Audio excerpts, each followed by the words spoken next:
Hello and welcome दोस्तों। आप सबका स्वागत है RRY लर्निंग में।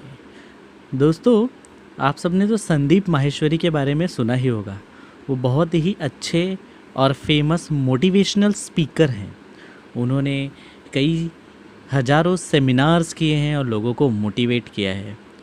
उन्होंने कोरोना के ऊपर एक मोटिवेशनल वीडियो और नॉलेजफुल वीडियो बनाया है जो कि काफ़ी अच्छा लगा मुझे, तो मैं आप लोगों से शेयर कर रहा हूँ। वीडियो सिर्फ नॉलेज पर्पस के लिए है।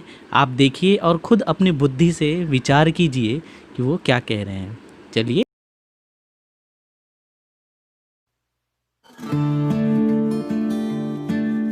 मोस्ट इंपॉर्टेंट चीज़ ये समझने वाली है कि हम डरे क्यों हैं। क्योंकि मीडिया ने हमको डरा दिया इस वजह से हम डरे हुए हैं, या सब डरे हुए हैं इसलिए हम डरे हुए हैं, या कोई रीज़न है हमारे डरने के पीछे। बेसिकली जो इन्फॉर्मेशन है जिसके बेस पे हम सोच रहे हैं वो इन्फॉर्मेशन सही इन्फॉर्मेशन नहीं है, वो कंप्लीट इन्फॉर्मेशन नहीं है, वो इनकम्प्लीट इन्फॉर्मेशन है। इस वजह से हम डरे हुए हैं। अगर एक बार क्लियर हमारे पास में इन्फॉर्मेशन आ जाए, हमको क्लियरली समझ आ जाए कि एग्जैक्टली हो क्या रहा है, तो हो सकता है हमारा जो डर है वो बहुत ही कम हो जाए या फिर बिल्कुल ही खत्म हो जाए। करंट सिचुएशन ये है कि नियर अबाउट 2 लाख केसेस हो चुके हैं इंडिया में, करीब करीब 5,800 डेथ्स हो चुकी हैं, 40 लाख टेस्ट हो गए हैं। और ये सबसे इंपॉर्टेंट है समझना हमको कि इस टेस्ट का क्या रोल है, जो भी हमारा डर है उससे उसका क्या कनेक्शन है। तो अगर मैं किसी से भी पूछूंगा कि भाई आप क्यों डरे हुए हैं, वो कहेंगे कि इसमें डेथ रेट बहुत ज्यादा है। मैं कहूंगा कितना ज्यादा है, तो वो कहेंगे 2 लाख में से 5800 की डेथ हो गई है। तो दैट मीन्स कितना हो गया डेथ रेट, नियर अबाउट 3% हो गया। 3% का मतलब कि 100 लोगों को होता है, उसमें से 3 की डेथ हो जाती है। क्या ये सच है? पहले इसको समझने की कोशिश करते हैं कि 3% ये कितना है।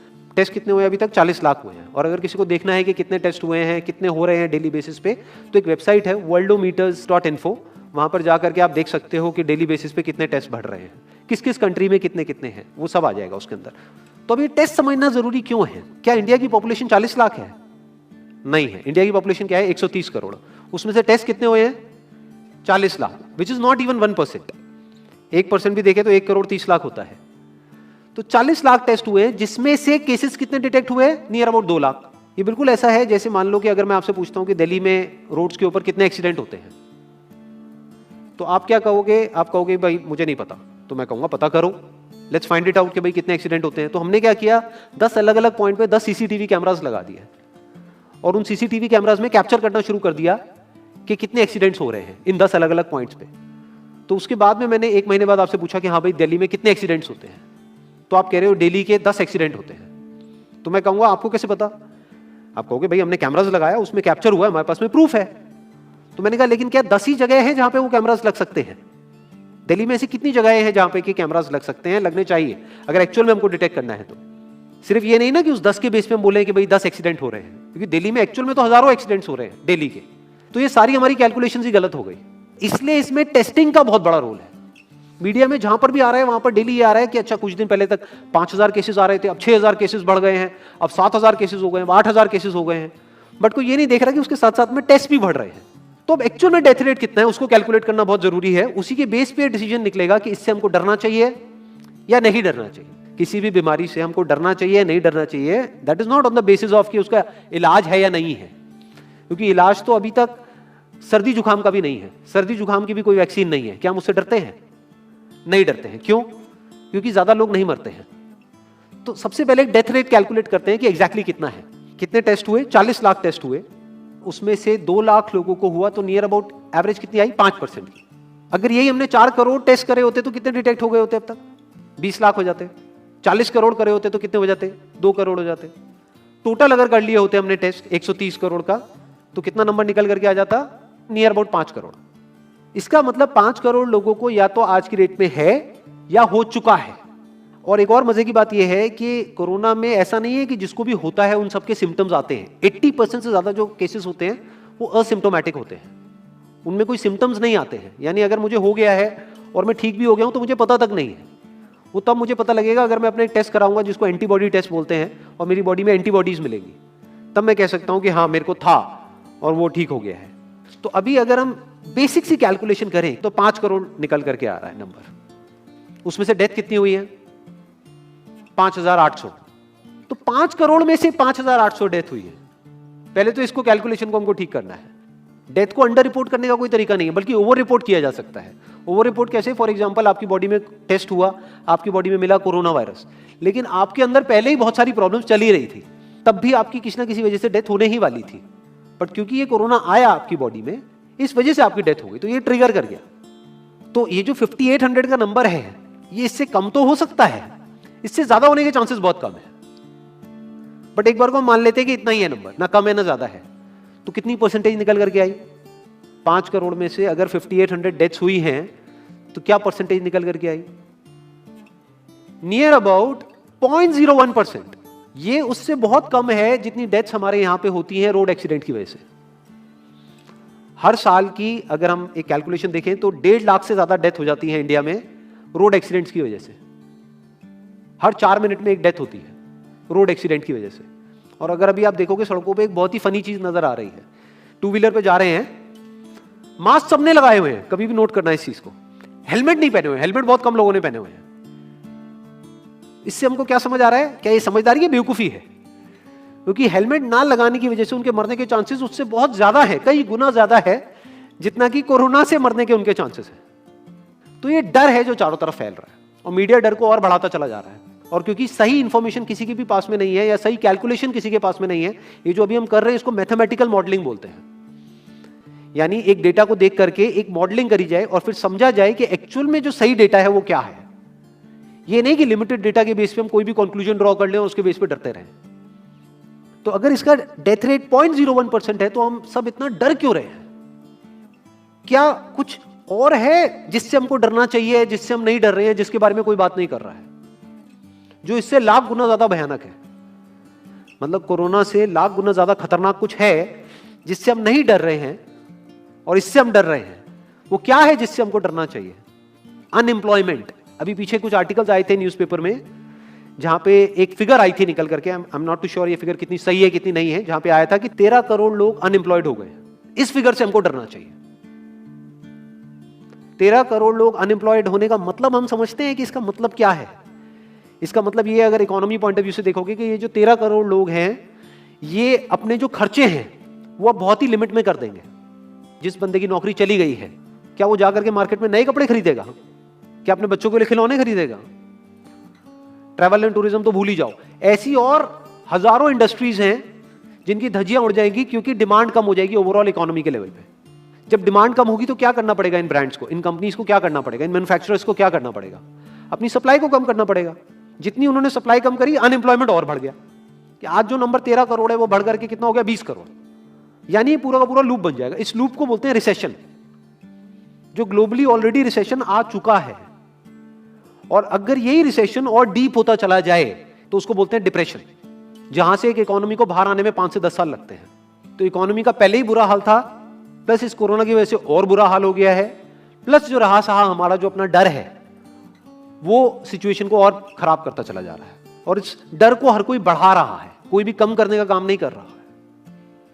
एक्चुअल में अगर आप मेरे स्टैंड पॉइंट से देखोगे तो डरने की कोई जरूरत ही नहीं है, क्योंकि जो डेथ रेट है वो बहुत ही कम है। तो हम डर क्यों रहे हैं? सोचो।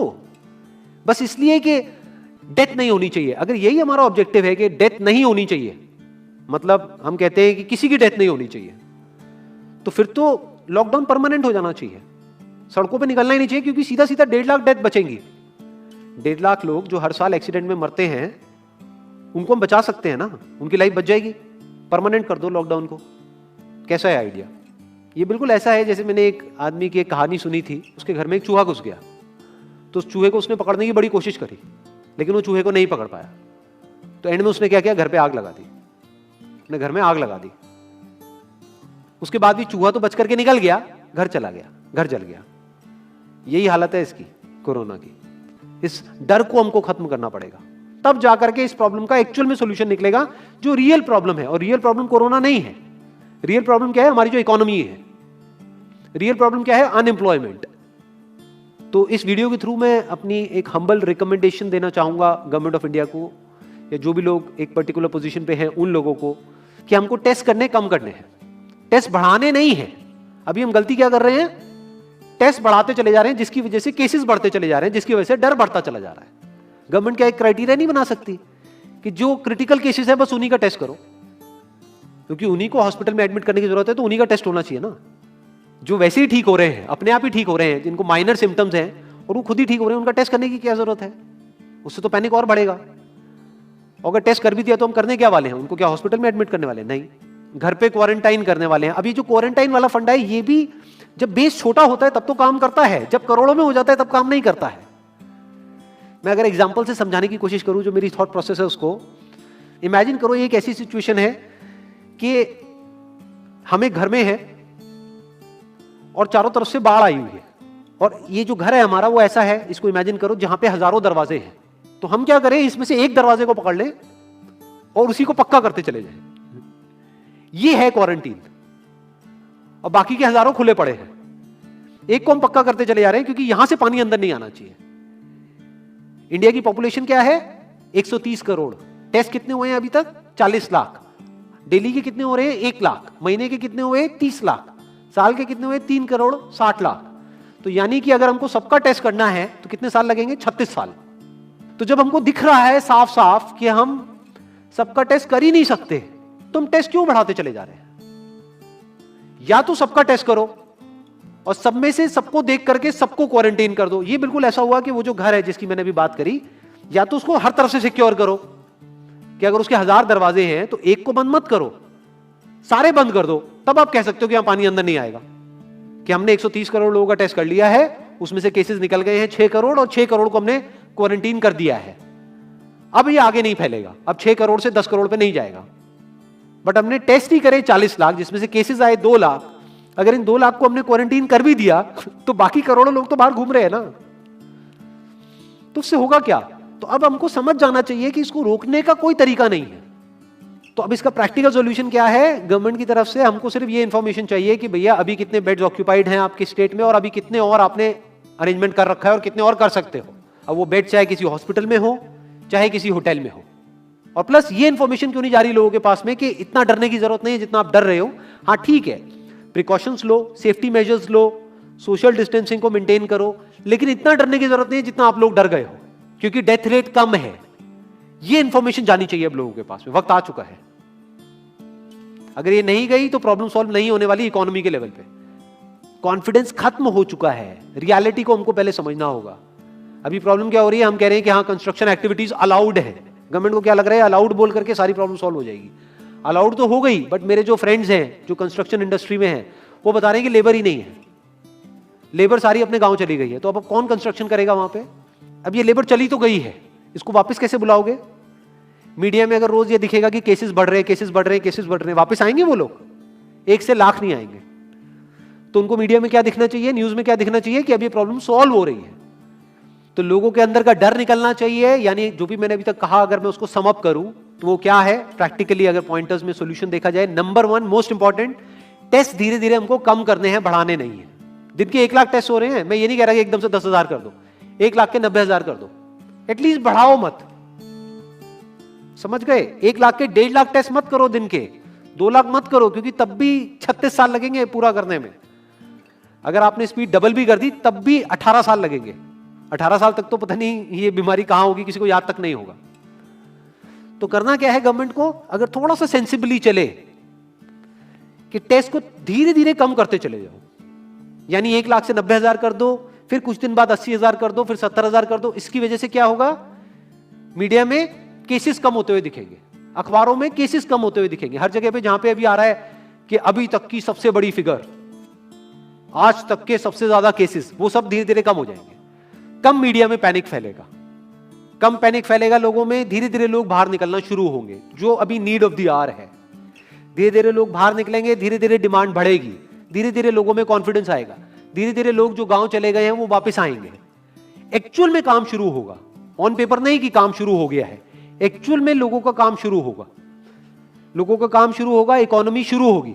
बिल्कुल ऐसा है जैसे 2 महीने के लिए आप किसी गाड़ी को बंद करके कहीं पे रख दोगे राज में, तो क्या होगा? बैटरी डाउन हो जाएगी। उस वक्त क्या करना पड़ेगा? उसको धक्का मारना पड़ेगा। तो अभी उस धक्के की जरूरत है, जंप स्टार्ट की जरूरत है। अब जो टाइम है वो डरने का नहीं है, इस डर को खत्म करने का है।